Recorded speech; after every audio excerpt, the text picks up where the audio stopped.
¿Cómo van? Buenas tardes. Espero que estén disfrutando de un merecido descanso en este feriado. Yo soy Fabián Arias y una vez más veremos el curso de asistente jurídico con el tema o módulo 5 referido al procedimiento administrativo. ¿Y por qué vamos a estudiar procedimiento administrativo en un curso de asistente jurídico profesor? Sencillo. Lo ideal siempre en el derecho es no atravesar por controversias o no llegar a una controversia ya sea extrajudicial o judicial, porque bueno, en este país donde todo puede suceder, los jueces pueden resolver en el sentido A o en el sentido B y las autoridades administrativas en una situación similar. Por eso la idea siempre es no llegar a las controversias o por lo menos a que estas controversias sean resueltas por una autoridad revista de ius puniendi. Ahora, si es que este supuesto ideal de resolver controversias fuera de estas vías fracasa, pues tenemos a estas vías disponibles. Y es por eso que las empleamos, porque, bueno, lamentablemente la mayor de las veces la negociación directa o los métodos alternativos de solución de conflictos tienden a ir a mal puerto. Y tenemos entonces los procedimientos administrativos primero y segundo, los procesos judiciales. Por eso es que estamos estudiando ello, porque la mayor de las veces vamos a terminar acudiendo a estas vías, queramos o no, sea nuestra voluntad o no. Por si es que se preguntan por qué aprendemos estas cosas o por qué vemos estas instituciones en un curso de asistente jurídico, que bueno, tal vez debería ser más yendo al asistente administrativo, debería ser más jurídico, menos jurídico. Bueno, pues ahí tenemos la respuesta. Es parte propia de las exigencias de la praxis, tener que aprender esto. Porque bueno, esto va también a servirnos para orientar mejor al cliente, ¿o no? Ahora, ¿qué vamos a ver el día de hoy? Ya para no marearnos. El concepto de procedimiento administrativo, la tipología de procedimientos administrativos, cuántos existen. Estos son algunos de ellos, los más importantes, los más relevantes, y un pequeño extra. Bueno, en realidad tengo varios extras reservados para esta sesión. Si pueden apreciar, la cantidad de diapositivas son un poco más de lo normal, esto debido a que el procedimiento administrativo es una rama del derecho bastante rico. Y bueno, vamos a estudiar lo principal del derecho administrativo, que es el procedimiento administrativo junto con el acto administrativo. Son instituciones vastas, instituciones ricas, instituciones muy relevantes. Así que va a ser una sesión un poco más larga de lo normal, pero a su vez va a ser más enriquecedora de lo normal. Así vamos allá. E iniciamos. Una duda básica que solemos tener. Proceso y procedimiento. ¿Cuál es la diferencia? Incluso hay otras diferencias. Proceso judicial, procedimiento administrativo. Entonces, ¿cuál es la diferencia entre proceso judicial y procedimiento administrativo? ¿Son lo mismo? Ahora, en sencillo, podría decirse que son lo mismo, pero en una diferente vía procedimental o a cargo de una diferente autoridad. Ahora, hay otra discusión terminológica en la doctrina que es relativamente importante e interesante, que es el término administrar, de administración de justicia versus el término administración o administrar, que pertenece al derecho administrativo. Ahora, hay cierto sector de la doctrina que dice que el término administrar justicia está mal empleado porque la justicia no se administra, es decir, la justicia no depende de la libre voluntad del juez, sino depende de qué, de las pautas del caso concreto, de subsumir el hecho al derecho, o en otros casos de ponderar, básicamente, argumentación jurídica. Y bueno, también brindar justicia, que es justicia como valor entendido, dar una respuesta equitativa a cada parte. Entonces, la doctrina ve con malos ojos el término administrar justicia, sino se prefiere el término impartir justicia, es decir, va con esta definición de justicia entendida como equidad. Ahí vemos cómo hay tantas disquisiciones terminológicas en la doctrina. Vemos primero, o como antecedente, la diferencia entre proceso y procedimiento, el término administrar. Administrar justicia no se prefiere, se prefiere impartir justicia. Ahora, el término administrar, que pertenece al derecho administrativo, se puede referir a administración, administrar como a disponer de los bienes y recursos del Estado. Y ahora sí, hemos visto, miren, antes de entrar a proceso o procedimiento, hemos visto administrar. El propio derecho administrativo y en la vía judicial no se prefiere el término. La vía administrativa sí se prefiere el término administrar, porque, bueno, también tenemos los términos administrado, administración, entonces, bueno, el mismo término derecho administrativo, por eso se prefiere el término administrar únicamente para la vía administrativa o, en todo caso, para el ejercicio de la potestad administrativa. Como sabemos, el Estado tiene varias potestades dentro de sí para ejercer sus funciones de forma regular. Y estas potestades terminaron materializándose en los poderes del Estado. Perdón por hacer esta introducción tan larga, pero es que estas figuras requieren bastante antecedente porque son figuras un poco densas o con un tratamiento un poco denso. Entonces, tenemos tres potestades principales: la potestad administrativa, la potestad legislativa y la potestad judicial.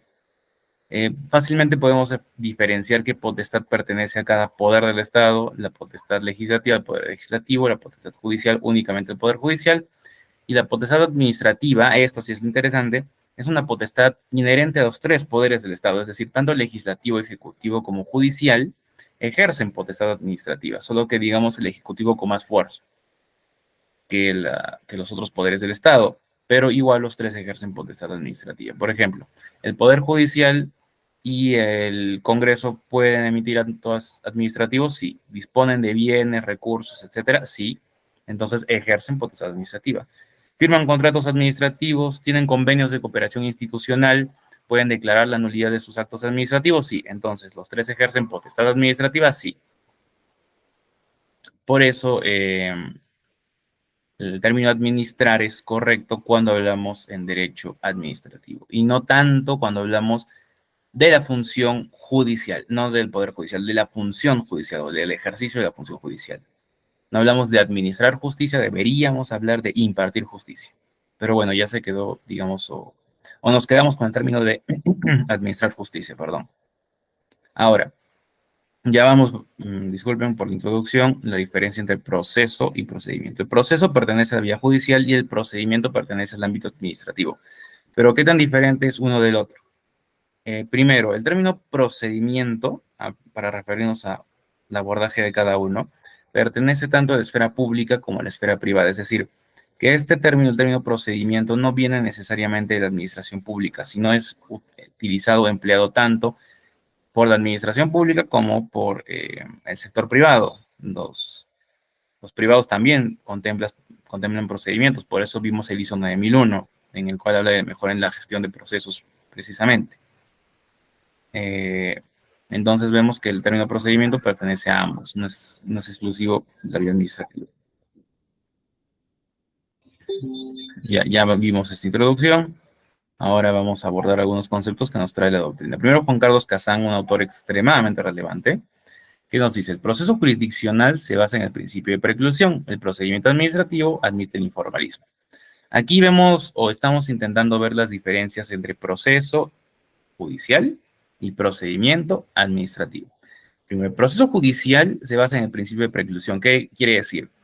Vimos las etapas del proceso en la sesión pasada. Si se supera una etapa, no podemos volver a esa etapa o retrotraernos a esa etapa. No, esa etapa ya se cerró. Eso quiere decir el principio de preclusión. En cambio, uno de los principios del procedimiento administrativo y del derecho administrativo peruano es el informalismo, es decir, tenemos cierta flexibilidad y podríamos regresar a una fase anterior del procedimiento si es que queda algún acto o una actuación pendiente. Entonces, el doctor Kazán hace esta primera diferenciación, pero yo aquí discrepo. ¿Por qué? Porque ciertos procesos jurisdiccionales también admiten cierto grado de informalismo, por ejemplo, los procesos de familia, específicamente. Estos, incluso por el pleno casatorio en materia de familia, pueden admitir cierta flexibilización, se le dice, de los principios procesales. Entonces, no es tan así que el principio de preclusión impere en los procesos judiciales, pero digamos que, regla general, el principio de preclusión rige en los procesos judiciales, bueno, pues para no dilatar constantemente los mismos. Pero no siempre es así. Hay ciertos procesos judiciales que por su naturaleza, por ejemplo, los procesos constitucionales también, deben admitir cierto margen de flexibilización de los principios procesales. Para que lo tengan en cuenta. Quiere decir, esta discrepancia mía es parcial, no total. No sirve como una diferencia tan tajante, pero sí es una diferencia válida. Continuamos. El proceso jurisdiccional se presenta la cosa juzgada y con ella la inmutabilidad. En el procedimiento administrativo no sucede lo mismo. La decisión final podría ser revocada sin perjuicio de la característica de la estabilidad propia del acto. Esta diferencia también admite cierto margen de discrepancia, porque si bien tenemos cosa juzgada, primero tendríamos que diferenciar aquí si hablamos de la cosa juzgada material o de la formal. Si hablamos de la cosa juzgada material, es decir, que ya se decidió en última y definitiva instancia sobre el fondo, entonces sí, esta diferencia es perfectamente válida. Porque con la cosa juzgada viene la inmutabilidad. Si llega a la última instancia y esa se pronuncia sobre el fondo, no hay nada más que hacer. Bueno, tal vez por último recurrir a un tribunal internacional. Podría ser, pero en principio en el Estado peruano a nivel interno, cosa juzgada material igual inmutabilidad. En el procedimiento administrativo, si bien se puede revocar la decisión final o la resolución final, ya sea mediante la nulidad de oficio o mediante la revocación del acto administrativo, pues estas potestades de la administración que vienen del principio de autotutela del Estado, pues efectivamente, los actos administrativos, incluso en instancia final, no son una cosa juzgada material tan firme como sí lo serían en vía judicial, precisamente por esto de las potestades que vienen del principio de autotutela de la administración, es decir, la oportunidad de la administración de revisar sus actos y corregirlos, si ser el caso. Entonces, sí, esta diferencia es válida, pero con ciertos matices. En principio, las decisiones finales gozan de la calidad de cosa decidida, que es casi un equivalente a la cosa juzgada, es similar. Solo que, claro, dado una vez más el principio de autotutela, puede haber revocación del acto administrativo, nulidad del acto administrativo. Así que sí, esta diferencia es válida, pero como digo, con ciertos matices. Y estamos viendo que hay diferencias entre proceso judicial y procedimiento administrativo, es decir, la doctrina no se está matando por una cuestión superficial, sino que hay marcadas pautas. En el procedimiento administrativo lo dirige una administración pública, que es parte. En el proceso jurisdiccional, el juez es ajeno a las partes. Esta diferencia sí es tajante. La administración pública la mayor de las veces va a ser una de las partes. El único caso en el que va a ser un tercero imparcial será en el procedimiento trilateral de tutela, pero ya sea en el procedimiento administrativo o en el procedimiento lineal que vamos a abordar o en los procedimientos especiales, la administración va a ser la mayor de las veces una de las partes. Entonces, incluso acá, miren, fíjense, podemos admitir un pequeño matiz, que es el caso del procedimiento trilateral de tutela, en el cual la administración va a ser un tercero imparcial, porque dos partes van a sujetar la controversia que decida la administración pública. Entonces, vemos cómo estas diferencias no son tan tajantes, admiten ciertos grados de matiz, pero en principio sí nos sirven para diferenciar proceso jurisdiccional o proceso judicial de procedimiento administrativo. Entonces, ¿hay diferencias? Sí hay. Ahora vamos a ver un poco menos lo jurídico y más lo general, y vamos a, por eso, acudir a nuestros amigos de la Real Academia Española. ¿Qué es un procedimiento? Método de ejecutar cosas, actuación por trámites judiciales o administrativos. Proceso, acción de ir hacia adelante, transcurso del tiempo, conjunto de fases sucesivas y un fenómeno natural. Vamos a quedarnos con la definición 2 y aquí con la definición 3. Procedimiento, método de ejecutar algo. Conjunto de fases sucesivas de un proceso natural o operación artificial. Entonces, quitando lo administrativo del procedimiento y lo judicial del proceso, son lo mismo. Es un conjunto de actos tendientes a determinado fin o tendientes a lograr algo. Ambos son lo mismo, en ese extremo, proceso y procedimiento. Solo que cuando vamos a ver estas grandes diferenciaciones, cuando al procedimiento le agregamos el término administrativo y cuando al proceso le agregamos el término judicial. Entonces, ambos son una serie de fases consecutivas para lograr un determinado fin, solo que van a tener una serie de matices, diferencias, porque corresponden a diferentes potestades de la administración pública. En este caso, el procedimiento administrativo va a pertenecer a la potestad administrativa y el proceso judicial va a pertenecer al ejercicio de la potestad judicial que le pertenece al Estado. Básicamente allí, en esa diferencia de potestades, es que se diferencian estos dos términos. Pero como vemos, en puridad, procedimiento puro y proceso puro son lo mismo. Una serie de fases para hacer algo. Ahora sí, vamos al concepto de procedimiento administrativo. Ya hemos visto las diferencias entre procedimiento administrativo y proceso judicial. Ahora vamos a ver qué es un procedimiento administrativo y en concreto. Y como les reitero, disculpen la larga introducción, pero era necesario. Ahora, ¿qué es el procedimiento administrativo? Puede definirse, según Parejo, como la actividad unilateral y formalizada de las administraciones para la producción de actos administrativos. Es decir, es la actividad o serie de actividades que va a realizar de forma unilateral, es decir, solo la administración, y formalizada, es decir, mediante determinados procedimientos delimitados, para crear actos administrativos. Básicamente, el procedimiento administrativo es la actividad para crear actos administrativos.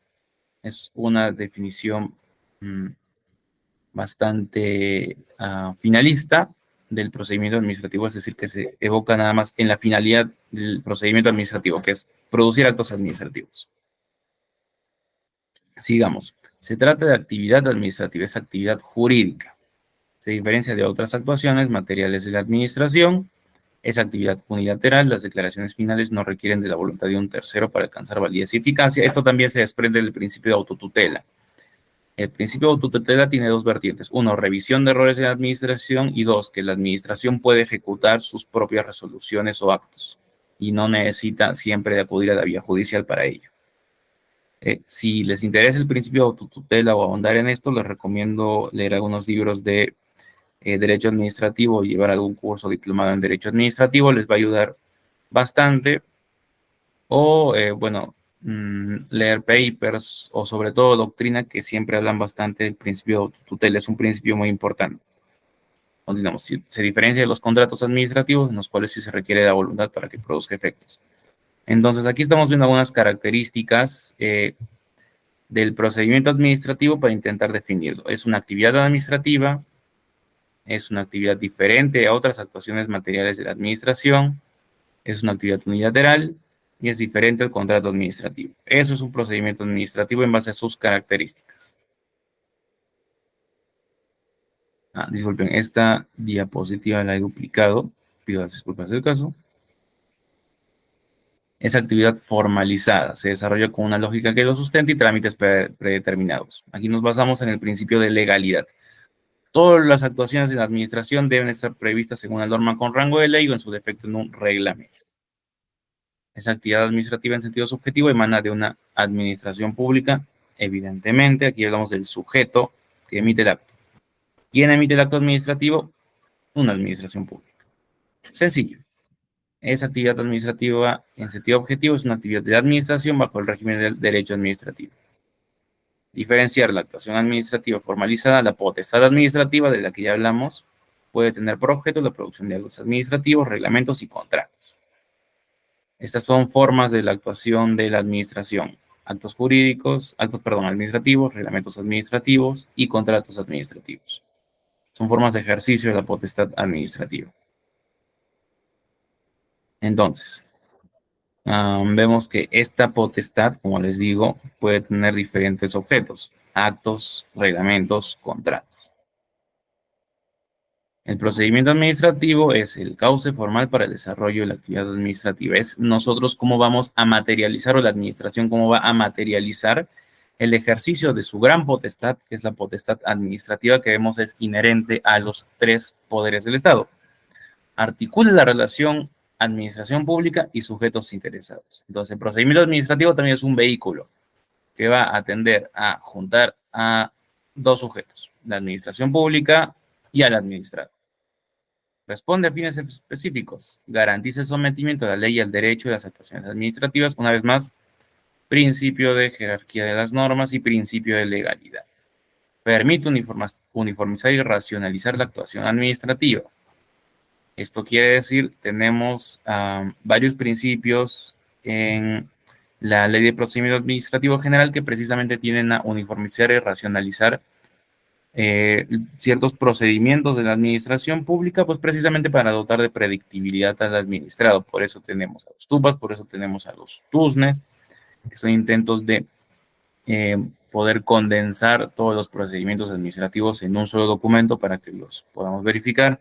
Tenemos, por ejemplo, leyes como la ley de transparencia, la ley de protección de datos personales, la ley marco de licencias de funcionamiento, la ley del régimen jurídico de CANES, que nos permiten uniformizar ciertos procedimientos administrativos, entre otras muchas normas que tienden a la misma finalidad. Y finalmente posibilita la participación de los particulares en la toma de decisiones, porque a través del procedimiento administrativo se crean canales, por ejemplo, a través del ejercicio del derecho de petición, para que el administrado pueda participar, que seamos ciudadanos ya no en una democracia representativa, es decir, que elegimos al congresista o a las autoridades y ellos que vean lo que hacen, sino un ciudadano bueno, más responsable en una democracia participativa, es decir, tener un rol más activo en la sociedad y, entre otros, en la fiscalización de las actuaciones de nuestras autoridades. Es muy importante y vemos que el procedimiento administrativo tiene muchas características y responde, bueno, básicamente a la materialización del ejercicio de la potestad administrativa. Digamos como un resumen. Ahora vamos a una definición de Kazan. El procedimiento administrativo constituye un instrumento de control de la legitimidad y del acierto de los actos en relación con el interés público que persigue la administración. Entonces, una vez más, una definición finalista o instrumental del procedimiento administrativo es un instrumento de control de la legitimidad y del acierto de los actos administrativos. Es decir, lo que les comentaba de la democracia participativa es una forma de controlar a la administración desde un rol del ciudadano más activo, el ciudadano fiscalizador, el ciudadano interesado en cómo las autoridades actúan con el uso de recursos públicos o cómo motivan sus decisiones en el caso de los procedimientos administrativos, básicamente.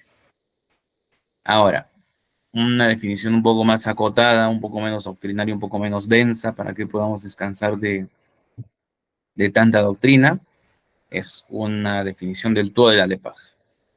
Digamos, podemos quedarnos con esta definición, no hay ningún problema, digamos, para tener una definición un poco más resumida, más acotada. ¿Y qué nos dice el todo de la LEPAJ en el artículo 29? Se entiende por procedimiento administrativo el conjunto de actos y diligencias tramitados en las entidades conducentes a la emisión de un acto administrativo que produce efectos jurídicos individuales o individualizables sobre intereses, obligaciones o derechos de los administrados. Entonces, vamos una vez a una finalidad instrumental del procedimiento administrativo, es decir, que el procedimiento administrativo es un medio, siempre va a ser un medio.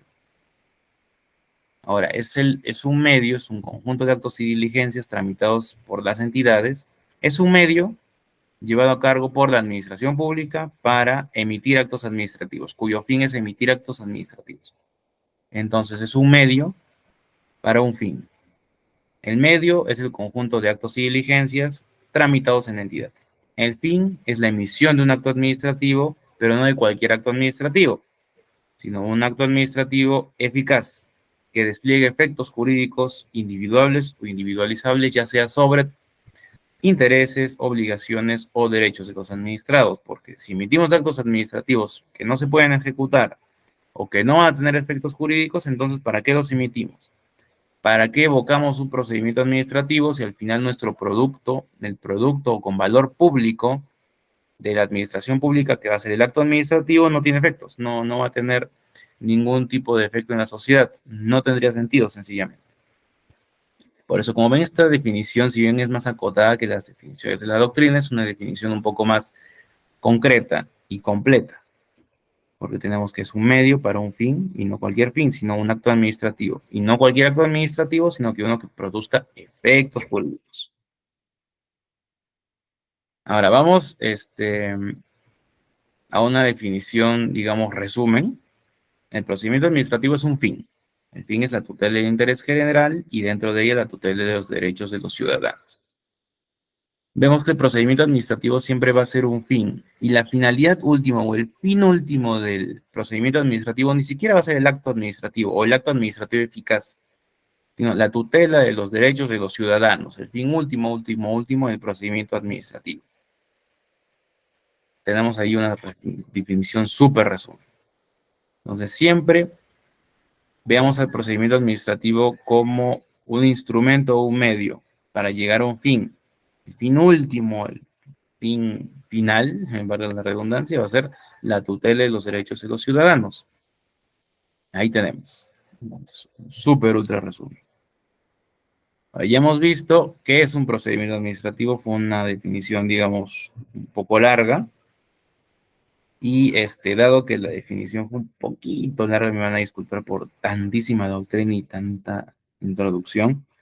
Quisiera decirles si tuvieran alguna preguntita que yo lo entendería, porque, como les digo, esto fue un poco denso, me la pueden formular antes de avanzar a la tipología de procedimientos administrativos, que ahí sí vamos a dejar un poco de lado toda esta definición o terminología doctrinaria y ya vamos a ver temas un poco más concretos y específicos.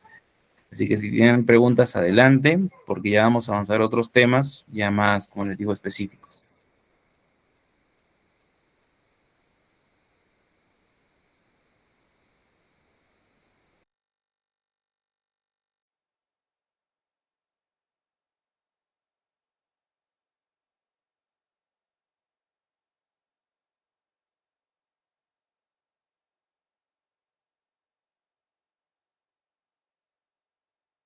Estoy viendo la sala de la sesión y me sorprende que seamos 14, debe ser feriado. Bueno, descontándome que cuento como 2 personas, y a nuestro coordinador académico somos 14, 13, 12, somos 11 personas. En ese sentido, yo les agradezco bastante su participación el día de hoy, pese al feriado, y sigan así, porque al final este tipo de sacrificios son los que nos recompensan bastante en el futuro. Bueno, sin preguntas, entonces continuemos. A ver, tenemos una pregunta de Wilter. Bueno, no está relacionada con el tema de procedimiento administrativo propiamente, pero bueno, vamos a absolverlo de todos modos.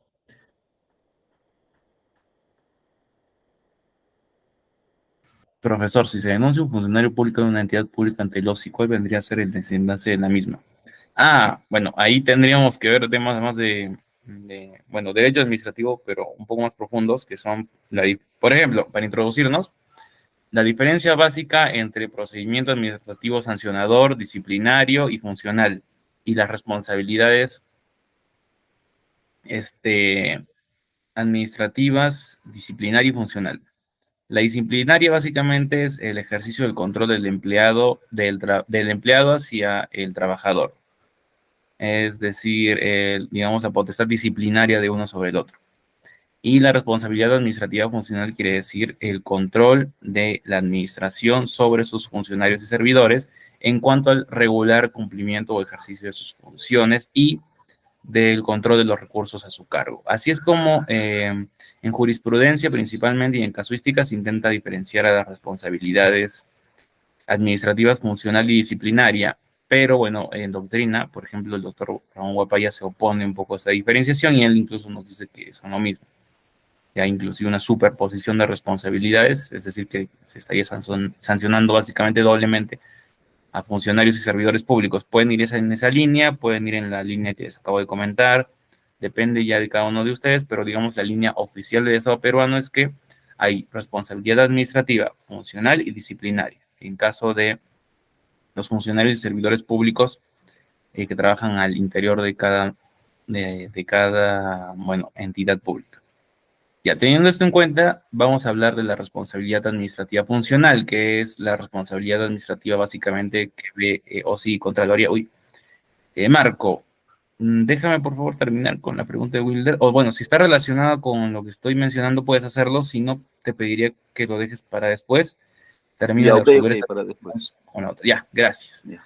Entonces, como les comentaba, ante la Contraloría General de la República o las OSIs, que son básicamente la Contraloría, pero en cada entidad, lo que importa aquí o lo que vamos a ver va a ser responsabilidad administrativa funcional, no disciplinaria. Entonces, ya, vamos a lo concreto. Si se denuncia un funcionario público de una entidad ante el OSI, hablamos de responsabilidad administrativa funcional. ¿Cuál vendría a ser el desenlace de la misma? Depende. Pues se puede emitir un informe de control o alguna otra modalidad de actuación de las OSIs, pero por lo general son auditorías o informes de control, eh, que van a terminar de una primera autoridad supervisora. Después se va a ir a una autoridad instructora que va a merituar si con base en los actuados recabados en esta primera auditoría o informe de control, hay mérito para iniciar un procedimiento administrativo sancionador por responsabilidad funcional. Entonces, dentro del procedimiento, bueno, hay fase instructora, fase sancionadora, lo vamos a ver esto después. Y dependiendo del caso concreto, el instructor puede recomendar en su informe final de instrucción, ya sea sancionar o archivar el procedimiento. Esto se deriva a la autoridad de sanción, que puede disponer más diligencias adicionales a las practicadas en la fase instructora, o puede ya entrar a resolver el asunto de fondo y a terminar si concuerda o no con lo que dice el informe final de control, perdón, de instrucción, es decir, sanciono, no sanciono, archivo, sanciono y estoy de acuerdo con la cuantía de la sanción, o de repente no, o de repente hubo un tema, de repente no era la infracción A, de repente era la infracción B. Entonces, el desenlace dependería del caso concreto, pero puede terminar en una, bueno, o va a terminar generalmente en una resolución final, y ahí se va a disponer si se sanciona o no se sanciona, básicamente, Wilder. Ahí estás haciendo una réplica. De encontrar responsabilidad administrativa y o penal, ya, primera aclaración, la Contraloría y ninguna autoridad pública puede encontrar responsabilidad penal porque eso corresponde a la función judicial. El funcionario el OSI podría dar pase a la Fiscalía del caso o es que la potestad de acudir a vía judicial recae únicamente sobre el denunciante. Ya, lo que hace por lo general la Contraloría General de la República en su resolución final es remitir los actuados a la Fiscalía competente ante indicios de posible responsabilidad penal. Es decir, en vía administrativa no se determina la responsabilidad penal, pero si hay indicios de la misma, entonces se tiene que remitir obligatoriamente copia de los actuados a la Fiscalía de turno competente para que ésta pues actúe acorde a sus atribuciones, y eso también es responsabilidad de cualquier funcionario o servidor público ante la existencia de indicios, una vez más, de posible responsabilidad penal. Y es bueno, de hecho, lo que sucede. Cuando estuve en el Ministerio Público, la gran mayoría de investigaciones fiscales se iniciaban gracias a ya sea informes de control o procedimientos administrativos sancionadores por responsabilidad funcional ante las diferentes OSIs. No sé si han visto un expediente de la Contraloría, son bastante grandes, bastante voluminosos, y son elaborados por 3 profesionales. Los informes en control, les estoy hablando específicamente. Un contador, un ingeniero y un abogado, o dependiendo de la especialidad, en lugar del ingeniero, bueno, un especialista en la materia que esté en discusión. Por eso los informes de control, por ejemplo, el de la SOSI, son muy bien elaborados y son tomados muy en cuenta por las fiscalías y también por los jueces en su oportunidad. Bueno, esa sería la respuesta a tus preguntas, Wilder. Gracias por las mismas. Un poquito alejadas del tema, pero digamos, pudimos relacionarlas. Y ahora sí, alguien más me parece que tenía una pregunta y quería levantar la mano.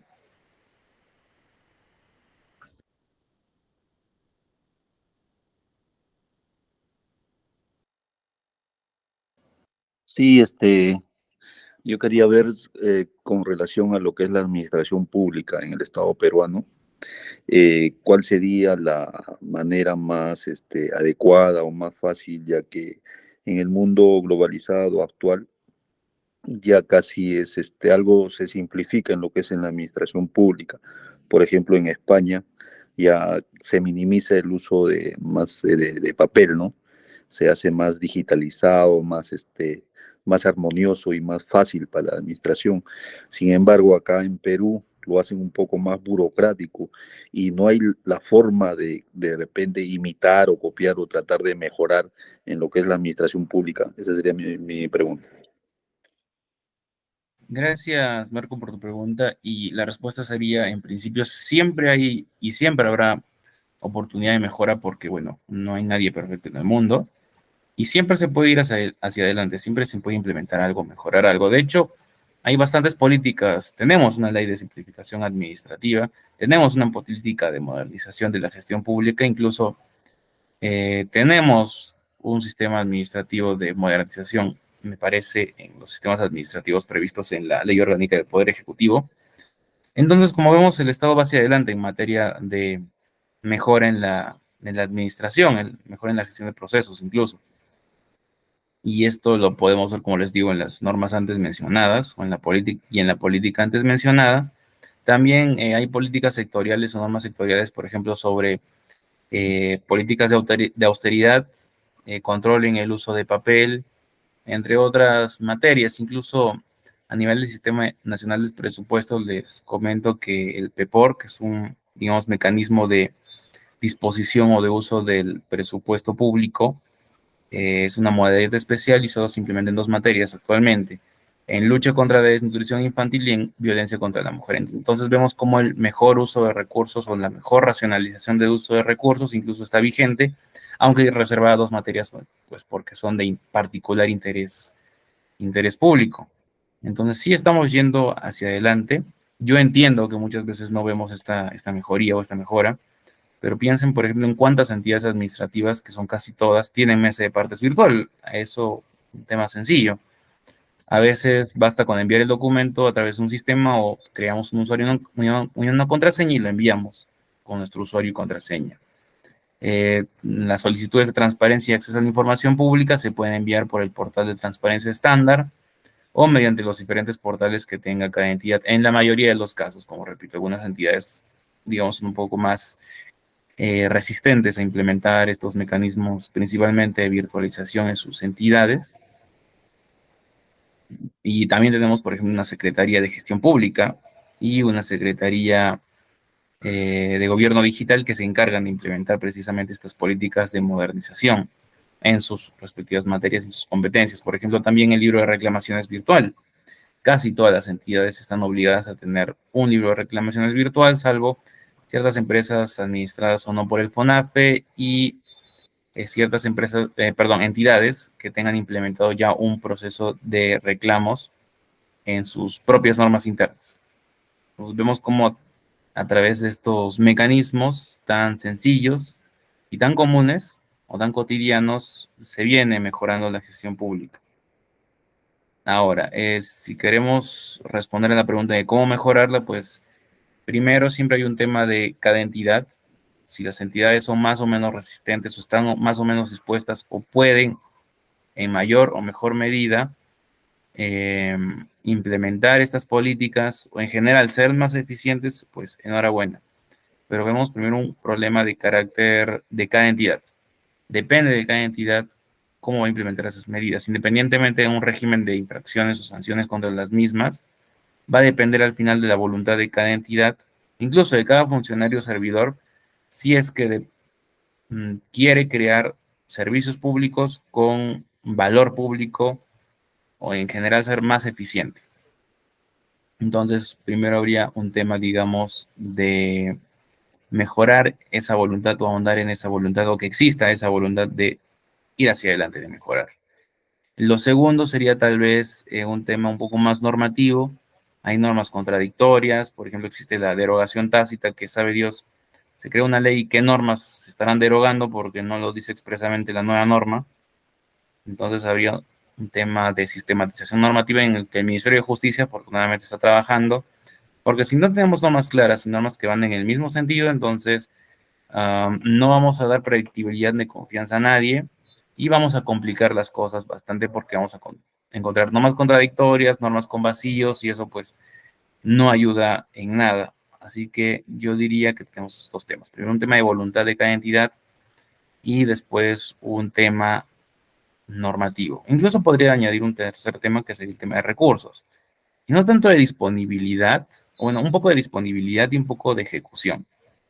Hay ciertas entidades, por ejemplo, que no cuentan con profesionales técnicos. En las municipalidades pequeñas se ve esto. Y hay ciertas entidades que, pese a tener buena cantidad de recursos disponibles, no los ejecutan o no los ejecutan bien. Así que eso sería un tema de cada entidad, no tanto de voluntad, pero sí de adecuada, primero disponibilidad de recursos y después de correcta ejecución de los mismos.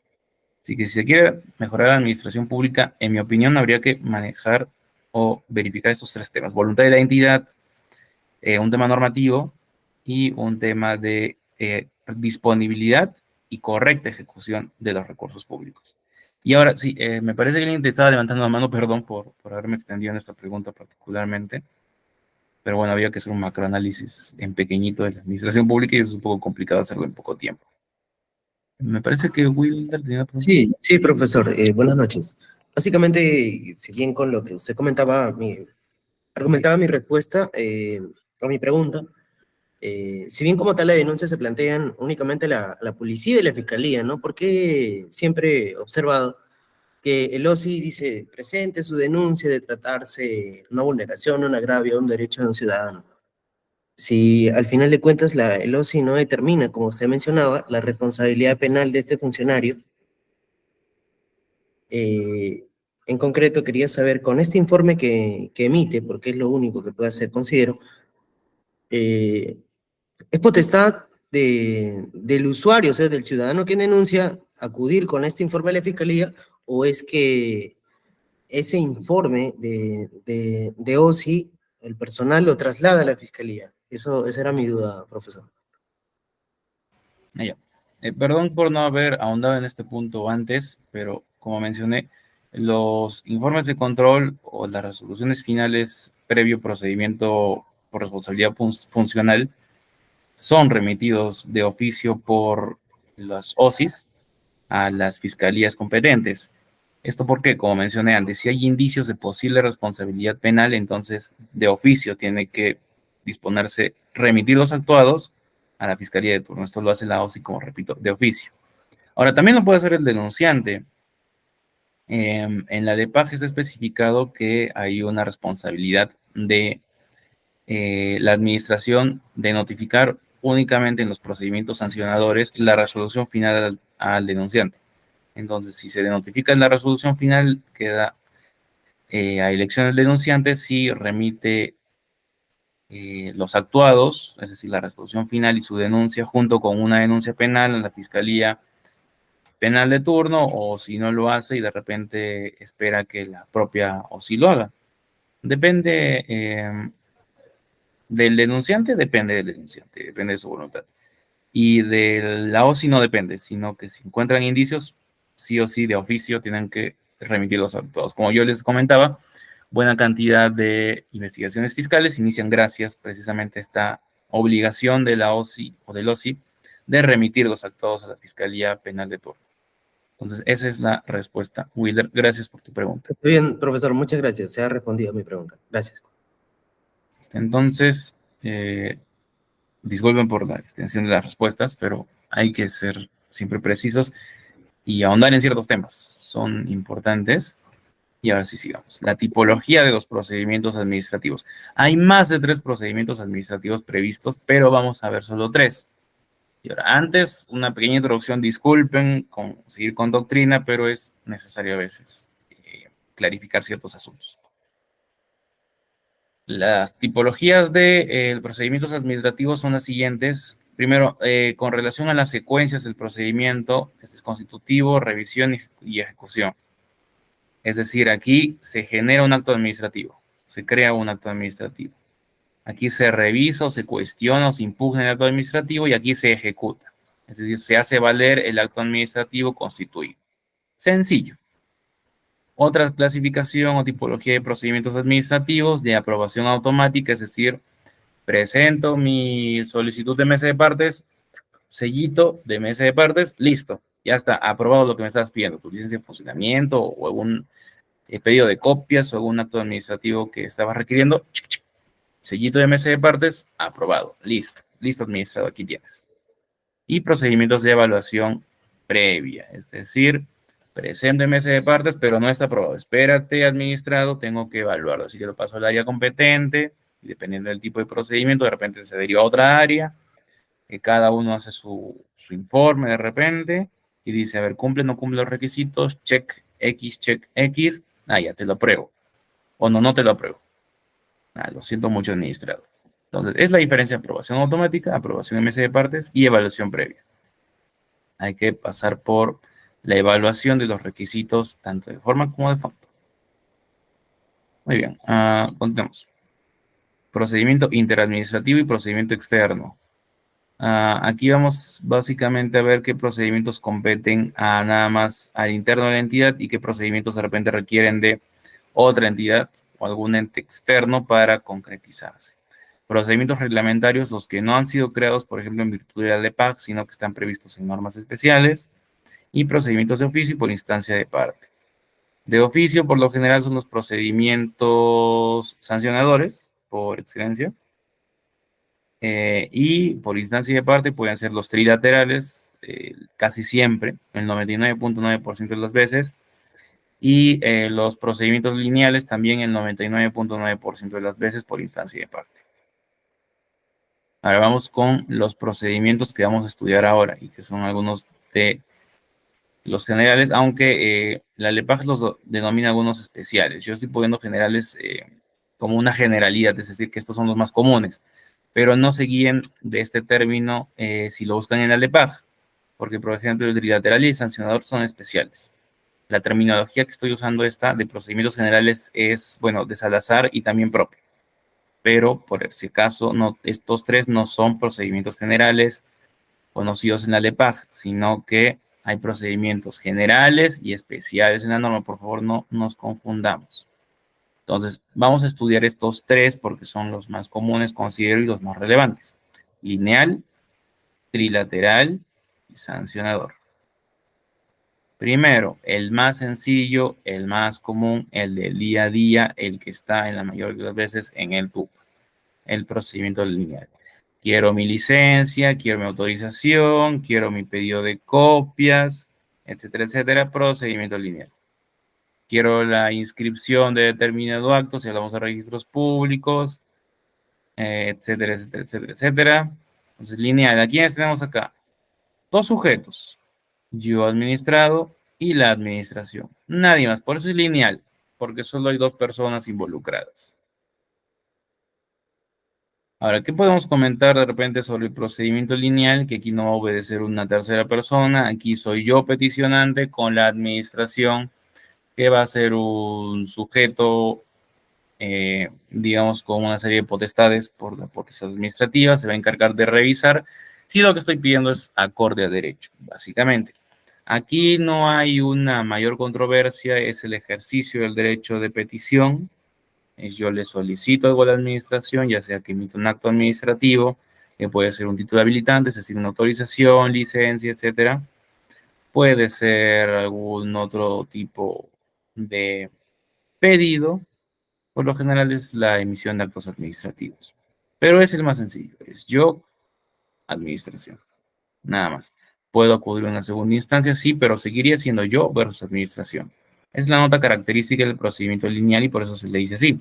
Porque solo van a haber dos sujetos involucrados, yo y administración. En sencillo, y es un ejercicio del derecho de petición. Aquí no se determinan responsabilidades administrativas, no hay sanciones ni infracciones. Es un pedido o una serie de pedidos que yo formulo a la administración para que ésta los cumpla. Sencillo.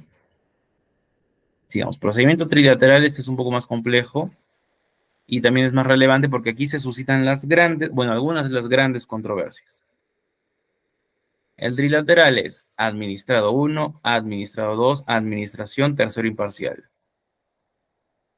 Entonces, aquí hay dos administrados. Por lo general es un reclamante y un reclamado. Así es la terminología que emplea la LEPAG. Y aquí la administración que va a ser un refer y un tercero imparcial. ¿Qué se hace? El reclamado presenta una reclamación solicitando que el reclamante cumpla con darle algo. Por lo general, que cumpla una obligación u obligaciones.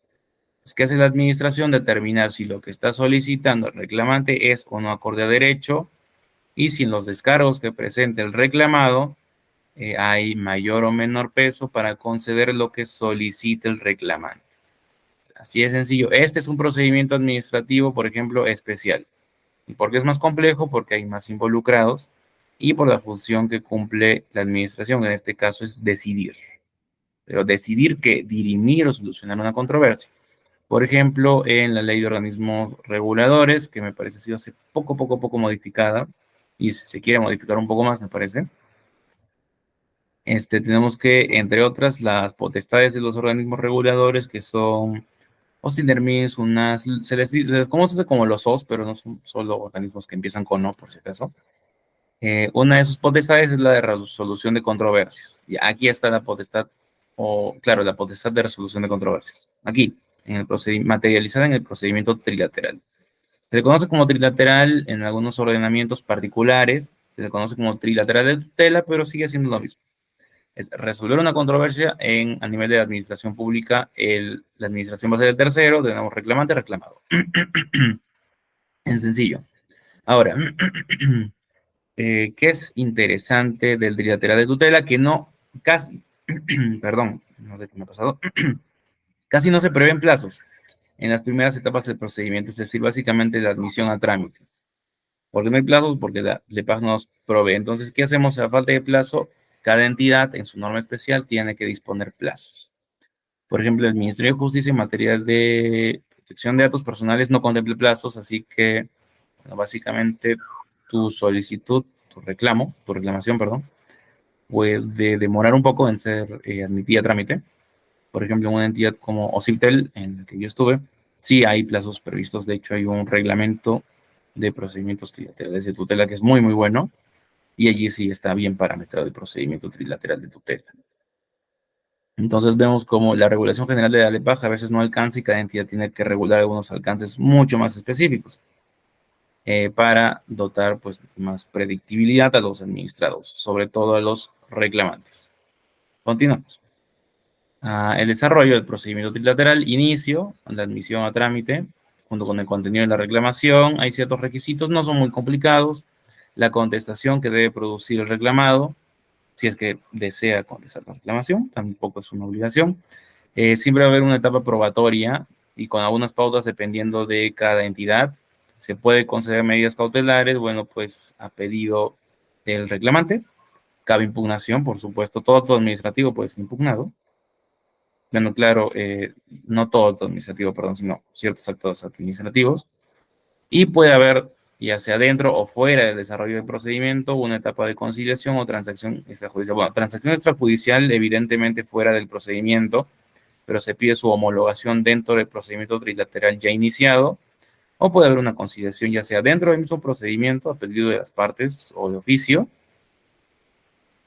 o fuera del procedimiento trilateral, igual se homologa el acuerdo conciliatorio. Ahora, vamos con lo interesante. Esto es lo que desata más polémica, lo que ha generado toneladas de jurisprudencia en todas las entidades y en el Tribunal Constitucional, Corte Suprema, mucha casuística. El procedimiento sancionador, bueno, porque a nadie le gusta que se le imponga una sanción, lógicamente. Entonces, en el sancionador solo hay dos partes, administración y la persona infractora o el infractor, ya sea persona natural o jurídica. Ahora, este es un procedimiento en puridad lineal, pero por el carácter del mismo que es de imponer sanciones, bueno, determinar si hubo una infracción y si es infracción, qué sanción amerita, eso lo hace un procedimiento especial que es sancionador.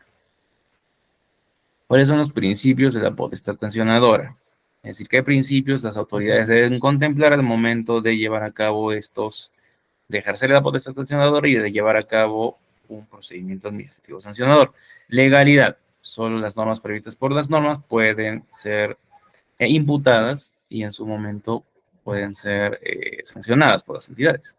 Debido procedimiento, los procedimientos administrativos deben seguir sus etapas conforme han sido previstos y respetar ciertos, digamos, derechos que van con el principio del debido procedimiento. Razonabilidad, debe haber una adecuada evaluación de la intensidad de la sanción versus la conducta infractora.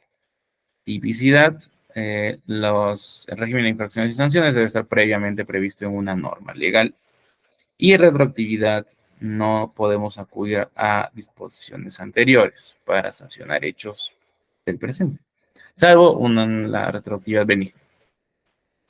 El concurso de infracciones puede ser que una misma conducta en la realidad haya desplegado o haya ocurrido que ésta generó diversas infracciones. Una sola conducta, varias infracciones que se desprenden de esta. Continuación de infracciones, este es un tema bastante doctrinario. Aquí vamos a los tipos de infracciones por sus efectos, ya sea continuada, con efectos permanentes, instantánea, etc. Causalidad. Debe haber una relación causa-efecto entre la infracción imputada y la persona a quien se le está imputando la comisión de esta infracción. Debes crear un nexo entre la persona a quien estás imputando la comisión de infracción y la infracción, por supuesto. Presunción de licitud, este es el equivalente a la presunción de inocencia y entendemos que varios de esos principios están previstos en el ordenamiento penal porque tanto el ordenamiento penal como el ordenamiento administrativo sancionador se desprenden de un tronco común que es el jus puniendi, es decir, la potestad del Estado para imponer sanciones o para, bueno, básicamente para imponer sanciones. Y entonces este es un equivalente a la presunción de licitud a la presunción de inocencia. Quiere decir que se presume que todo administrador actuó conforme al ordenamiento jurídico hasta que se demuestre lo contrario, en este caso por la administración pública. Y acabamos un tema que es la carga de la prueba. La carga de la prueba, ¿a quién va a recaer? Administrado o administración. Siempre va a recaer en los sancionadores, en la administración. La administración tiene un deber de carga de la prueba, es decir, que es equivalente al deber que tiene el Ministerio Público de demostrar que se ha cometido una infracción y la identidad de la persona que ha cometido la infracción y este nexo causal entre infracción e imputado o, bueno, administrado en este caso. En eso básicamente tiene que ver la presunción de licitud y ahí vemos un tema de carga de la prueba. Siempre como consejo, si es que un cliente suyo o de repente un familiar, un amigo, etcétera, enfrenta a un procedimiento administrativo sancionador, siempre hay que recordar a la autoridad de instrucción y a la de sanción en su momento que tienen este deber de carga de la prueba de oficio, porque muchas veces basta, por ejemplo, con un acta para sancionar a un administrado y ello no podría ser considerado en determinados casos suficiente porque la administración tiene este deber de carga de la prueba. Entonces, la administración tiene que demostrar fehacientemente que se ha cometido una infracción, quién ha cometido la infracción y el nexo causal entre infracción y agente administrado, perdón. Y finalmente, non bis in idem no se puede sancionar por lo mismo dos veces. Y ahí vemos la triple identidad del non bis in idem que ha sido estudiada reiteradamente por el Tribunal Constitucional. Si al que a alguien le interesa ahondar, busquen en internet non bis in idem o nem bis in idem y allí pueden encontrar la triple identidad del non bis in idem, que es bastante sencillo. Ahora continuamos. Caracteres del procedimiento sancionador. ¿Cuáles son unas notas características del procedimiento sancionador que deben seguirse? Uno, y eso es muy importante, pero muy importante y últimamente no se ha estado siguiendo por ciertas entidades, pero bueno, en la doctrina, lamentablemente, como les comenté antes, no es aséptica, así que depende de cada doctrinario este temita. Vamos a ver por qué es importante. Diferenciar en su estructura entre autoridad instructora y sancionadora. En el procedimiento administrativo sigue una lógica similar al proceso penal, es decir, que las potestades se van a dividir en dos. Quien investiga y procesa y quien juzga. Aquí quien investiga, quien va a ser el equivalente a nuestro fiscal, va a ser el instructor. Y el equivalente a nuestro juez va a ser la autoridad de sanción. Eso es esto en sencillo. La fase de instrucción la dirige el instructor y la fase de sanción, el sancionador. Cuando inicia y termina la instrucción inicia con la imputación de cargos y termina con el informe final de instrucción. Y bueno, básicamente la sanción, la etapa de sanción, inicia casi y acaba con la emisión de la resolución final. Entonces, ello para que en sencillo tengan en cuenta cómo se estructura un procedimiento administrativo sancionador. Ahora, ¿por qué es importante diferenciarlos? Por un tema de imparcialidad. No puede ser lo mismo el instructor quien investiga que el sancionador que sanciona. ¿Por qué? Porque quien investiga ya tiene una línea, una tendencia, una opinión respecto a la conducta del posible infractor o del presunto infractor. Y si es que el que instruye también sancionara, entonces como ya está incurso en el procedimiento, entonces tendería, eso diría cierta lógica, a automáticamente seguir su línea sin considerar, digamos, nuevos hechos o incluso siempre tener una segunda opinión en todo tema es valioso porque esta segunda opinión nos dice cosas que nosotros de repente no hemos considerado. Y entonces, al no tener segunda opinión, si solo existiera una autoridad en los sancionadores, siempre se sancionaría o siempre se archivaría, o sea, siempre se estaría de acuerdo con lo que se dijo en un primer momento. Por eso es que necesitamos dos autoridades separadas. Pero ahora, ellos están cumpliendo, algunos, por ejemplo, mi persona, sugerimos que no en ciertas entidades inclusive, porque muchas veces lo que sucede es que la autoridad instructora emite el informe final de instrucción y la autoridad de sanción se limita a copiar el informe final de instrucción, añadiendo ciertas cosas. Y bueno, ello no podría constituir precisamente esta imparcialidad y segunda opinión porque no la hay, simplemente es mecánicamente extraer lo que dice el instructor y nada más. Entonces vemos la importancia de separar entre instructor y sancionador como parte del, yo diría, contenido constitucionalmente protegido del derecho, bueno, el principio del debido procedimiento. Pero eso, como les digo, es una parte tanto de la doctrina como mío. En principio, quédense con que hay que dividir el procedimiento en dos, por, bueno, la lógica que ya les comenté. 2. Considerar que los hechos probados por resoluciones judiciales firmes vinculan a las entidades en los procedimientos sancionadores. Bueno, eso es, como se explicó, el ejercicio de la potestad judicial. El proceso judicial tiene inmutabilidad cuando ya el proceso judicial tiene una resolución firme. Es decir, se han agotado todas las instancias. Y la instancia final ya se ha pronunciado sobre el fondo. Eso básicamente. Y bueno, las entidades deben dar por ciertos los hechos demostrados en esa resolución judicial firme. 3. Notificar a los administrados los hechos que se le imputen a título de cargo, la calificación de las instrucciones que tales hechos pueden constituir y la expresión, y la expresión de las sanciones que en su caso se le pudiera imponer, así como la autoridad competente para imponer la sanción y la norma que atribuye tal competencia.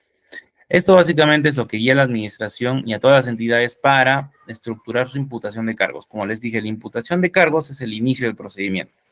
Por eso es extremadamente importante, porque se le da al administrado la oportunidad de ejercer su derecho de defensa a través de sus descargos.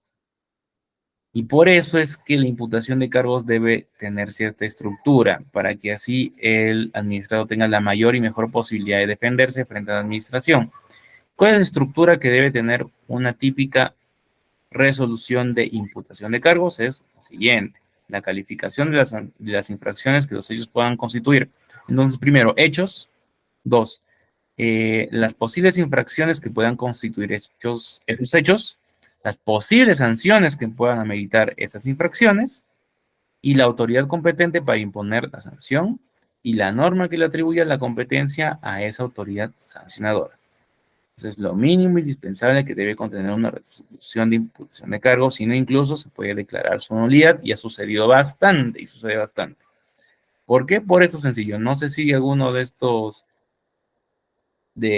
requisitos estructurales de la resolución de imputación de cargos, entonces nulidad, se retrotrae el procedimiento a la notificación, bueno, a la emisión y notificación de la imputación de cargos, incluso podría prescribir la infracción. Por eso es muy importante, si es que van a trabajar en una entidad administrativa que ejerza función administrativa, es decir, que básicamente cualquiera, tengan y van a llevar procedimientos administrativos sancionadores, tengan en cuenta, por favor, la importancia de hacer una correcta imputación de cargos y lo que ello implica. Tenganlo muy, muy en cuenta. 4. Otorgar al administrado un plazo de 5 días para formular sus alegatos y utilizar los medios de defensa admitidos por el ordenamiento jurídico, sin que la abstención del ejercicio de este derecho pueda considerarse elemento de juicio en contrario a su situación. Aquí tengamos en consideración dos cosas. ¿Cuál es el deber o la obligación aquí? El deber es de la administración de dar un plazo al administrado para que ejerza sus descargos. No es obligación del administrado de ejercer sus descargos, de ejercer su derecho de defensa o hacerlo en este plazo. El administrado podría tranquilamente presentar descargos hasta antes de la notificación, de la resolución final. Esto es una materialización del derecho de defensa. Entonces, no es obligación del administrado necesariamente presentar descargos en estos 5 días que se le va a conceder por la administración. No. El administrado, como les digo, en cualquier fase del procedimiento puede presentar descargos y ejercer así su derecho de defensa. Esta es una obligación de la administración para darle una oportunidad al administrado de ejercer su derecho de defensa. Pero el administrado puede hacerlo en cualquier estado de procedimiento. Por si acaso, por favor, tenganlo muy en cuenta si es que ustedes están defendiendo a un administrado y este quiere presentar sus alegaciones o su descargo fuera de este plazo. ¿Lo puede hacer, profesor? Lo puede hacer perfectamente, tranquilamente. La entidad no tendría que decirle improcedente, te excediste el plazo que te concedí. No, ahí estaría vulnerando flagrantemente el derecho de defensa. Y si no ejerzo mi derecho de defensa a través de los descargos, ¿esto puede ser valorado? No.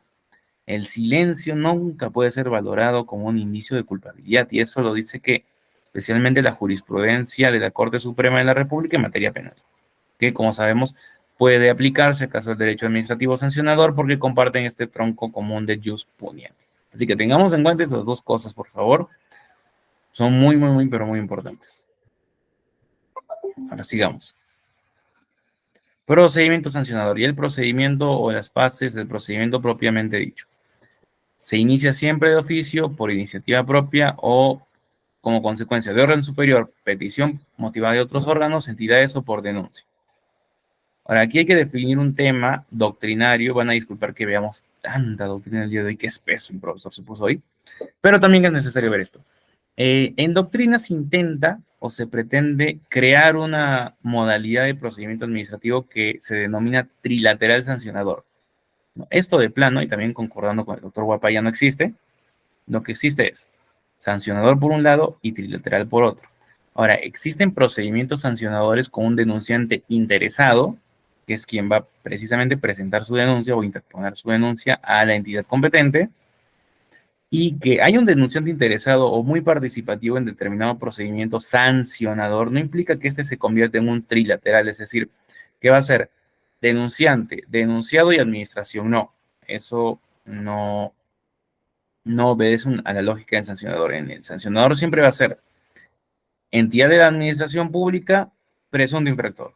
Los únicos dos sujetos del procedimiento sancionador. Ahora, si hay un denunciante y por cierta norma especial se le concede una calidad de interesado y puede continuar con el procedimiento, presentar alegaciones, medios de prueba adicionales, es decir, va a ser un denunciante participativo, bueno, pues está bien, pero no quiero la lógica del procedimiento sancionador y no lo convierte definitivamente en un trilateral sancionador. Reiteramos, eso no existe en el ordenamiento jurídico, sería ir en contra de lo que dice la LEPAG y crearnos un nuevo tipo de procedimiento que violaría de forma flagrante el principio de legalidad. Entonces, por más que sea un procedimiento sancionador por denuncia, no deja de ser sancionador y se vuelve trilateral o trilateral sancionador.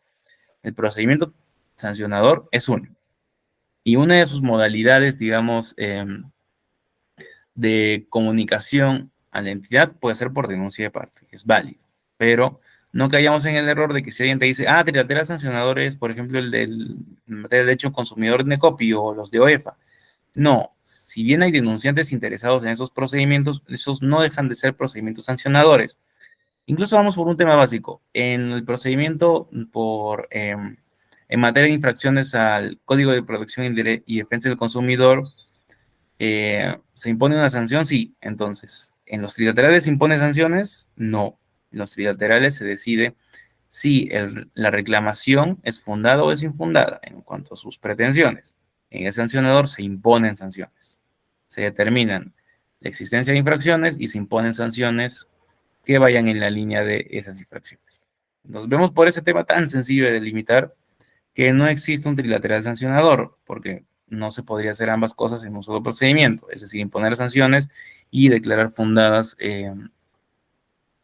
reclamaciones. No se puede hacer ambas cosas. Entonces, si bien hay ciertos procedimientos, especialmente el de protección al consumidor de Indecopi, que genera esta confusión, no podemos seguir en la misma. Una cosa es procedimiento sancionador por, entre otras cosas, denuncia de parte, y otra cosa es procedimiento trilateral. Ahora, continuamos. Perdón una vez más por esta gran introducción, pero era necesario para no caer en esta confusión. Con anterioridad a la iniciación formal del procedimiento, se podrán realizar actuaciones previas de investigación, averiguaciones e inspección con el objeto de determinar, con carácter preliminar, si concurren circunstancias que justifiquen su iniciación. ¿Esto qué quiere decir? Que hay dos etapas, ¿no?, del procedimiento sancionador. Etapa de instrucción y etapa de sanción. Ahora, hay una tercera etapa, que sería, digamos, una primera, que es la etapa de investigaciones previas. Entonces sería investigaciones previas, instrucción, sanción. Depende de cada entidad si es que inicia investigaciones previas o no. Por ejemplo, los procedimientos en su mayoría de oficio inician por investigaciones previas, por lo general por informes de inspección y en general por el ejercicio de la actividad administrativa de fiscalización que está en la LEPAJ. Entonces, por lo general, después de las fiscalizaciones, se hace un informe de fiscalización, eso hace el fiscalizador, remite los actuados a la autoridad de instrucción y así se inicia, vemos, el procedimiento sancionador.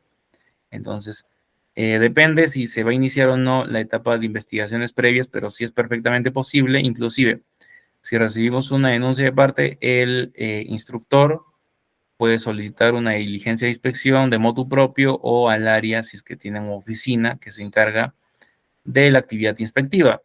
Y esta igual va a ser un informe de inspección, perdón, o de fiscalización, perdón, por usar mal la terminología, lo deriva nuevamente al instructor y el instructor, bueno, va a determinar si corresponde o no iniciar un procedimiento administrativo sancionador. Siempre es lo ideal que haya esta fase de investigaciones previas porque nos permite tener una mirada un poco más completa e inclusive nos permite aplicar algunas figuras como por ejemplo la responsabilidad responsiva o inclusive con la modificación a la ley marco de licencias de funcionamiento se puede subsanar las infracciones presuntas que encuentre el fiscalizador en el momento y así nos ahorramos tener que iniciar un procedimiento administrativo sancionador. Así que no hay que temer a las investigaciones previas o a la actividad administrativa de fiscalización, sino hay que tener cierta preparación para ellas. Como les digo, se puede inclusive evitar el inicio de un PAS en esta etapa previa. Si es que nos es posible, tanto por la norma como por el administrado, subsanar ciertas presuntas infracciones, entonces enhorabuena, se subsana y ya nos inicia un procedimiento administrativo sancionador. Entonces tengamos en cuenta la actividad administrativa de fiscalización no siempre es mala, nos va a ayudar. También depende un poco de corpus juris, por ejemplo, a nivel de OEFA existe responsabilidad responsiva. ¿Esto qué quiere decir? Que determinados administrados se les va a dar la oportunidad de subsanar presuntas infracciones, preferiblemente antes de iniciar un procedimiento administrativo sancionador. Entonces vemos cómo la administración pública se vuelve una administración un poco más responsable, que ejerce su potestad sancionadora como última ratio frente o dando paso a que cada administrado pueda subsanar sus presuntas infracciones, lo que es extremadamente positivo para los administrados y también le ahorra tiempo a la administración para poder perseguir a aquellos administrados que sean mucho menos participativos en la subsanación de sus infracciones o presuntas infracciones. Sigamos. Decidida la iniciación, del procedimiento sancionador, la autoridad instructora formula la respectiva notificación de cargo al responsable, la que debe contener los datos que se refiere el numeral 3 del artículo precedente, que ya vimos, para que se presenten sus descargos por escrito en un plazo no inferior a 5 días hábiles contados a partir del día de la notificación. Entonces, esto ya lo vimos. Siempre el procedimiento inicia con la formulación, la imputación, de cargos, la que, por supuesto, debe ser notificada al administrado con todos los requisitos de ley y las modalidades de notificación previstas en el todo la LEPAJ. Y siempre se le debe conceder al administrado la oportunidad de formular descargos, pero como ya vimos, este plazo es optativo para el administrado. El administrado puede presentar sus descargos en cualquier momento o etapa del procedimiento. No hay ningún inconveniente. De hecho, es común que se presenten, digamos, varios conjuntos de descargos en determinadas etapas del procedimiento. No está mal. Por eso tengamos en cuenta esto de que es obligación de la administración dar un plazo para presentación de descargos, pero no es obligación del administrado cumplir ese plazo. El administrado tiene derecho a presentar sus descargos en cualquier etapa del procedimiento. Ahora, vencido el plazo y con el respectivo descargo sin él, la autoridad que instruye el procedimiento realizará de oficio todas las actuaciones necesarias. Ese es el deber de carga de prueba de oficio. Por eso la administración tiene que realizar estas diligencias para el examen de los hechos, recabando datos e información que sean relevantes para determinar en su caso la existencia de responsabilidad susceptible de sanción. Y aquí nos vamos con un tema, además de la carga de prueba que es evidentemente de oficio, ténganlo en cuenta, por favor, siempre que hagan sus descargos, enmarquen ese hecho, porque a las entidades se les olvida que tienen ese deber de carga de la prueba y a veces o lo trasladan al administrado o lo cumplen muy someramente. Y segundo tema aquí, deber de colaboración. ¿Qué es el deber de colaboración? También está en el todo de la LEPAG. Esto implica que las entidades pueden requerir la colaboración ya sea de otras entidades o inclusive de particulares precisamente para el cumplimiento de este deber de carga de la prueba, es decir, determinar hubo o no hubo infracción, quién ha cometido la infracción. Ahora continuamos. Concluida de ser el caso la recolección de pruebas, la autoridad instructora concluye determinando la existencia de una infracción y por ende la imposición de una sanción o la no existencia de infracción, que sería lo ideal. La autoridad instructora formula el IFI, informe final de instrucción, en el que determina de manera motivada las conductas que se consideren probadas, la norma que prevé la imposición de la sanción y la sanción propuesta o declaración de no existencia de infracción, según corresponda. Aquí nos da también una estructura del IFI y una exigencia. Primero, debe ser motivado, por supuesto, como toda resolución, bueno, acto administrativo, es uno de los requisitos, la motivación. Primero, ¿qué debe indicar el IFI? Las conductas que se consideren probadas constitutivas de infracción, es decir, los hechos probados, la norma que prevé la imposición de la sanción y la sanción propuesta o la declaración de no existencia de infracción. Si el IFI no contempla estos requisitos, una vez más, nulo el IFI. Continuando, recibido el IFI, el órgano competente, es decir, el de sanción, ya pasamos a la etapa de sanción, para decidir la aplicación de la sanción puede disponer de la realización de actuaciones complementarias, rara vez lo hacen, les voy diciendo la experiencia que tengo, pero pueden hacerlo, siempre que consideren indispensables para resolver el procedimiento. Y esto porque, como les digo, este problema que hemos detectado un grupo de doctrinarios, y que con el que pueden estar de acuerdo o no, que muchas veces la autoridad de sanción se limita a decir, bueno, lo del IFI está bien y listo, sancionamos con base a lo que dice el IFI, incluso lo copiamos y lo pegamos. Por eso es que no realizan diligencias complementarias, porque si se van a guiar del IFI desde un inicio, entonces, ¿cómo van a saber si lo que dice el instructor está bien, si es que ni siquiera lo analizan de forma determinada? Por eso mismo es que rara vez se ordenan actuaciones complementarias.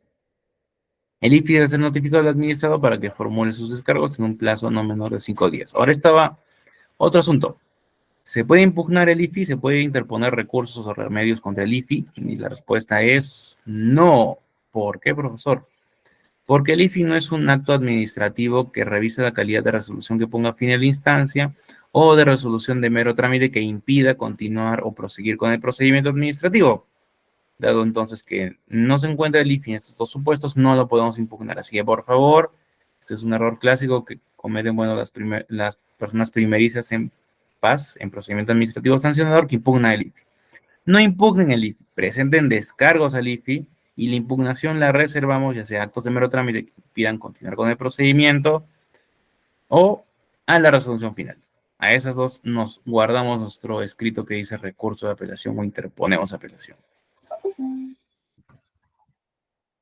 La resolución que aplique la sanción o la decisión de archivar el procedimiento será notificada tanto al administrado como al órgano o entidad que formuló la solicitud o a quien denunció una infracción de ser el caso. Como se los comenté antes, con respecto a los procedimientos por responsabilidad funcional de los que Wilder nos preguntaba o me preguntaba, que esta resolución final se notifica obligatoriamente al administrado, por supuesto, es decir, al denunciado, o al presunto infractor, ahora ya infractor, y ya sea la entidad que nos remitió copia de los actos para que actuemos conforme a nuestras atribuciones, si hablamos de una entidad A y una entidad B, precisamente en ejercicio de este deber de colaboración, o al denunciante de ser el caso.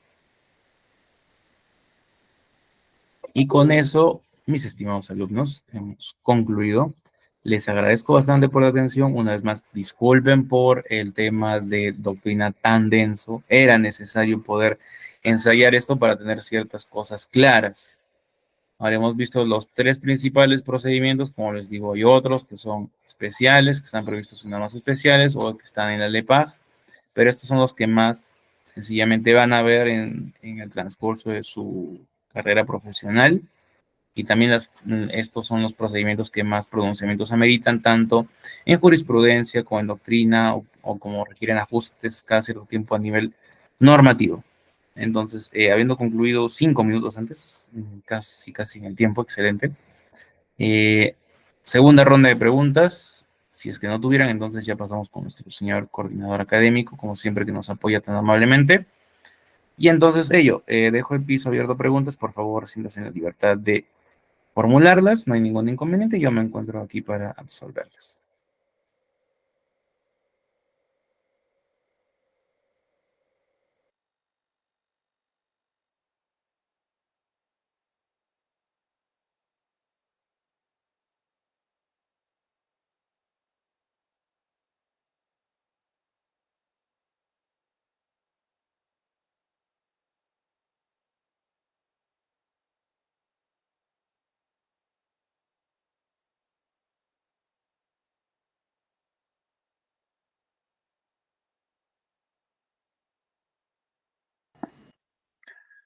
Profesor, buenas noches. Una pregunta.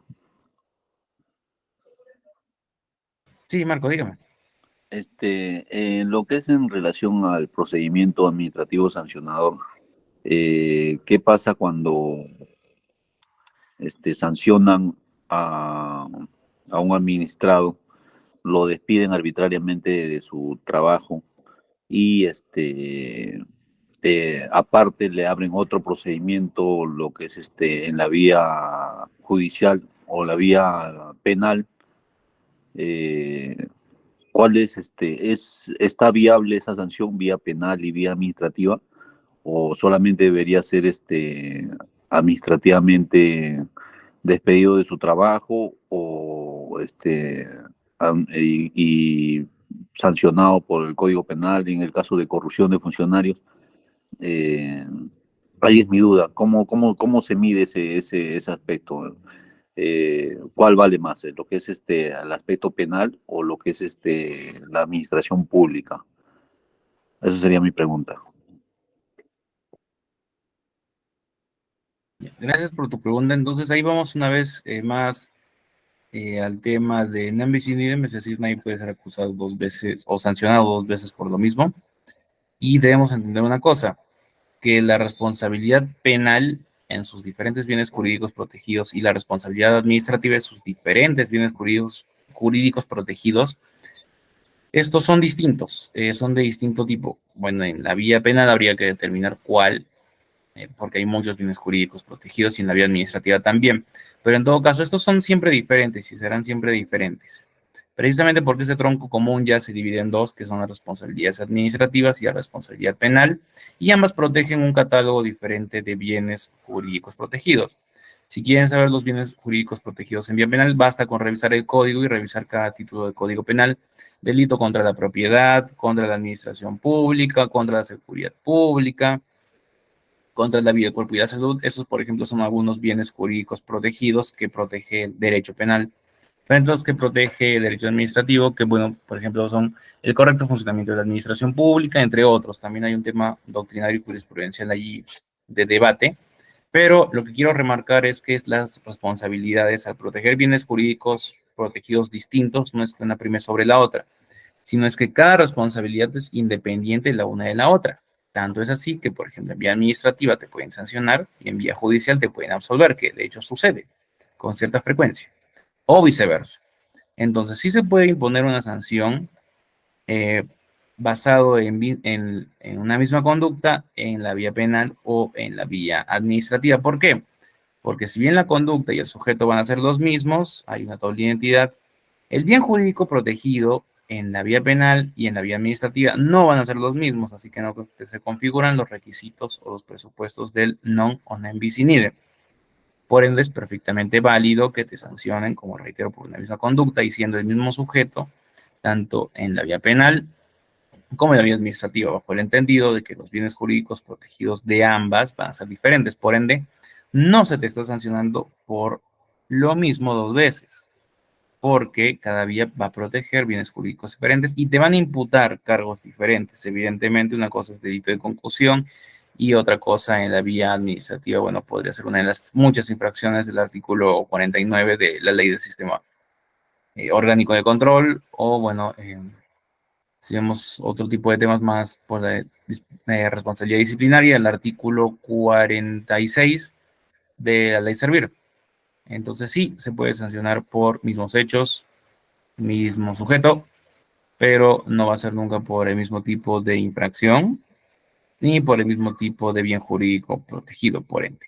Así que esa es la respuesta a la pregunta. Y este tema ya ha sido zanjado, de hecho, por jurisprudencia del Tribunal Constitucional. Así que siempre se va a cuestionar, por supuesto. Por ejemplo, Ramón Guapaya es bastante vehemente al cuestionar esto.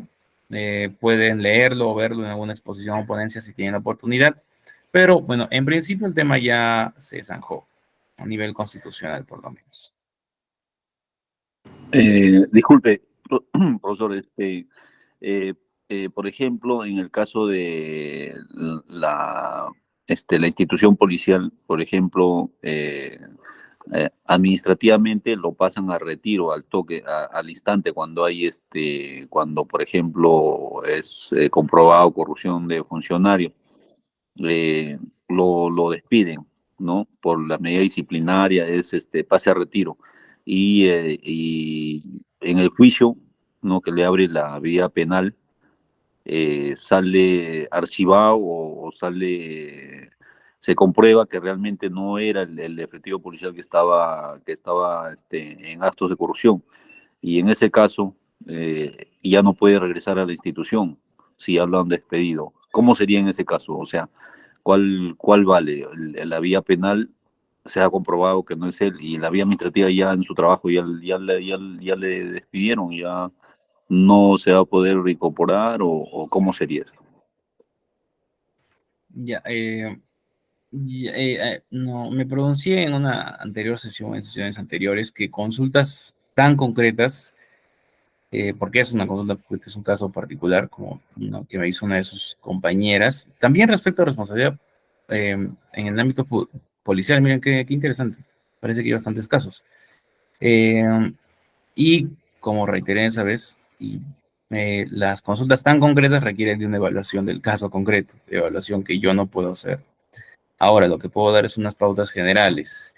Eh, y lo voy a analogar. Bueno, yo sé que existe una infracción disciplinaria policial que se basa en incumplir el ordenamiento jurídico. Es un tipo disciplinario policial bastante ambiguo porque bueno, el ordenamiento jurídico es gigantesco. Incumplir una norma del ordenamiento jurídico es casi imposible en el día a día. Pero bueno, está prevista esa infracción, eso sí lo sé. Y lo voy a analogar un poco con lo que dice, con lo que se hace, perdón, en Servir. En Servir, un servidor o funcionario no puede tener una sentencia firme, una sentencia condenatoria penal. Si es que la tuviera, entonces se le inicia un PAS y se lo inhabilita de la función pública. Entonces, vemos que sucede estas conductas que se basan en un incumplimiento previo del ordenamiento jurídico y posteriormente se te aplica responsabilidad por haber incumplido esa norma, digamos que está fuera está fuera del alcance de lo que se está discutiendo primero en el tema de Servir, que es responsabilidad disciplinaria, y en el tema policial, que también es responsabilidad disciplinaria, pero en el ámbito de la función policial, delito de función. Entonces, allí vemos que si se demostró posteriormente que tú no eras responsable, apelaste, casaste, fuiste al Tribunal Constitucional y se anuló tu condena, entonces ahí que tocaría, dependiendo de la autoridad que revocó todos los actos anteriores, es decir, la primera resolución que te impuso la infracción o la sanción o la pena o la condena, entonces esta autoridad tendría que comunicar a la autoridad posterior, es decir, la que te impuso la segunda condena, por así decirlo, o la segunda infracción o la segunda sanción. En el caso de Servir, se te inhabilitó de la gestión pública y en el caso policial, bueno, pues se te pasó a retiro. Comunicarle a esta autoridad que los actuados primigenios han sido declarados nulos, ya sea porque, bueno, de repente hubo también prescripción o efectivamente se llegó a demostrar que no eras culpable Y primero esta comunicación y posteriormente se tendría que solicitar, o de repente la misma entidad lo hace, declarar la nulidad como le sigue de oficio o a través de un proceso contencioso administrativo. Estoy hablando de administrativo. Entonces esta autoridad podría interponer una demanda contenciosa administrativa solicitando la nulidad de su acto administrativo, que en este caso fue la resolución o resoluciones por las que se te impuso la sanción por incumplir el ordenamiento jurídico previo o por la primera infracción. Sé que suena un poco confuso, pero y bueno, lo es, ¿por qué? Porque son temas largos. Primero, un incumplimiento A. Por el incumplimiento A, tuviste el incumplimiento B y se te sacó de tu puesto, por decirlo de manera criolla. Después impugnaste el proceso A, te dieron la razón bueno, en alguna instancia superior y ahora tienes que ir contra el proceso o procedimiento B. Por eso es que suena tan confuso, porque vemos, y esto puede ser bueno, pues un trayecto que demore tranquilamente unos 10, 12 años, pero eso es lo que habría que hacer. En el caso administrativo se puede nulidad de oficio si son 2 años y posterior a los 2 años, proceso contencioso administrativo. Si no, tocaría impugnar la resolución 2 o la sanción 2 o la infracción 2 o la pena 2, así como hemos impugnado la pena 1 o la resolución de sanción 1. Entonces habría que recorrer proceso contencioso administrativo o primera instancia, segunda instancia, Corte Suprema, Tribunal Constitucional, si es que amerita, Juzgado Constitucional, Sala y Tribunal Constitucional. Entonces va a ser un camino largo, sí, lamentablemente, porque se trata de impugnar, bueno, una resolución, y entonces eso tiene que seguir su debido procedimiento o proceso, pero eso es lo que tocaría hacer. Es a un trayecto largo. En algunos casos habría que determinar si vale la pena o si ello lo amerita. En algunos casos la pena de inhabilitación en el caso de responsabilidad disciplinaria no es muy alta. Puedes volver a la gestión pública. En el caso policial, bueno, dependerá del efectivo sancionado si es que desea volver a la institución policial o no. Como les digo, como el trayecto es tan largo, habría que explicarle eso al cliente para que se considere si vale la pena tener un conflicto de años, de bastantes años, o como se dice, dejarlo así. Eso ya queda cuestión de cada cliente y bueno, como reitero y reitero, es cuestión del caso concreto. Pero eso, a modo general, sería la vía que se tendría que recorrer.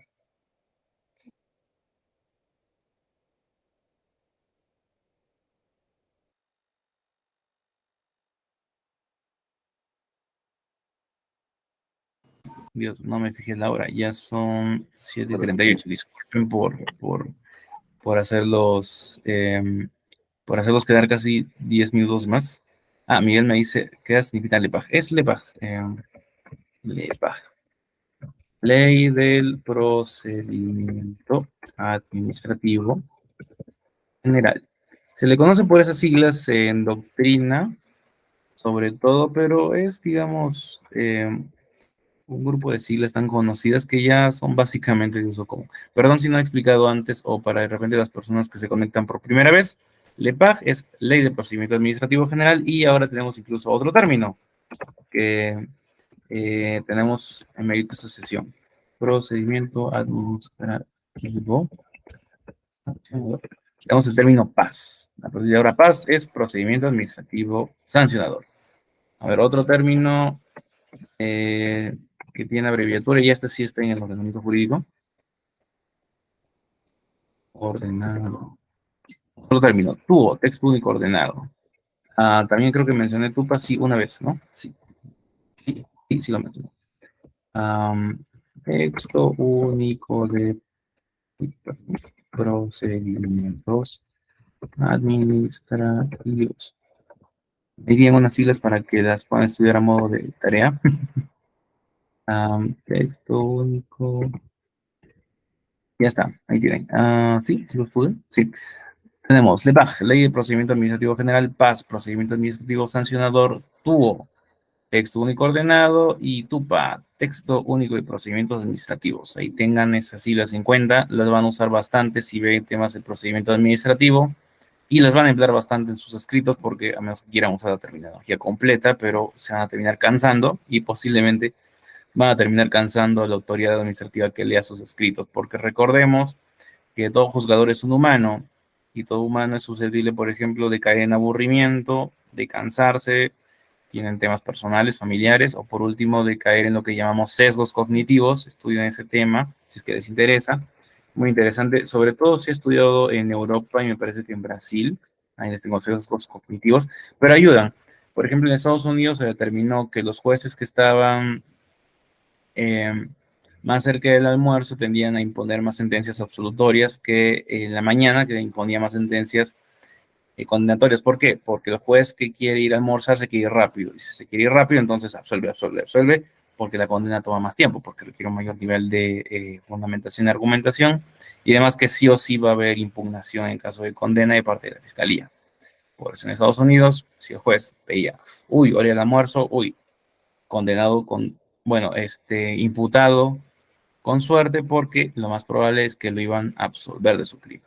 Así que tengamos en cuenta, estudiemos un poco de sesgos cognitivos para poder también ayudar en nuestra defensa, y entender ciertas pautas, ciertos truquitos para contribuir en la defensa de nuestros intereses. Bueno, eso, creo que alguien me dijo algo por el micrófono, perdón.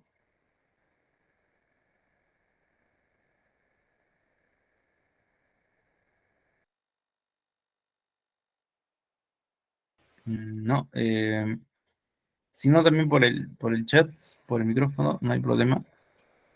Ya, entonces, me parece que ya no.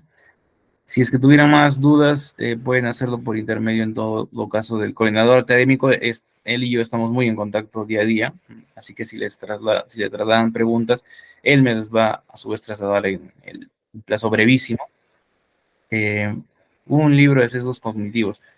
Más que libros de sesgos cognitivos, hay investigaciones, artículos de investigación. Yo recomendaría que busquen en algún repositorio académico eh, libros relacionados con, bueno, libros, perdón, artículos de investigación relacionados con sesgos cognitivos, pero un libro ahora que me acuerdo, el problema es que estos libros son en inglés y son de psicología, pero si desean pueden buscar, por ejemplo, el libro de Kahneman y Tversky. Eh, Son neurocientíficos, me parece, y nos hablan de la responsabilidad subjetiva, un juicio de baja representatividad, me parece que es el título en español. Y hay otros libros, pero como les digo, en su mayoría están en inglés, porque la mayoría de investigaciones se producen en el mundo anglosajón. Siempre pasa ese, bueno, casi siempre pasa ese proceso. Primero la investigación es en el mundo anglosajón o en el mundo europeo, y viene Hispanoamérica. Y por eso la mayoría de los textos están en inglés, y después o se traducen o tenemos que esperar a que se produzca investigación en español para poder consultarla con más facilidad. Por eso, sobre todo en el tema de sesgos cognitivos, hay textos, artículos de investigación en español y libros en inglés. Así que de preferencia yo diría que busquen artículos de investigación, porque los van a encontrar más fácilmente. Uno, por la ubicación geográfica, y dos, porque van a estar en español. Les van a ser más sencillos de, de consultar. Discúlpeme, justo el coordinador académico, tiempo, perdóneme. Y bueno, eso es todo de mi parte. Muchas gracias y nos vemos el día sábado. Gracias por sus preguntas, sobre todo, Enrique, nos enriquecen bastante. Y conmigo será hasta la próxima.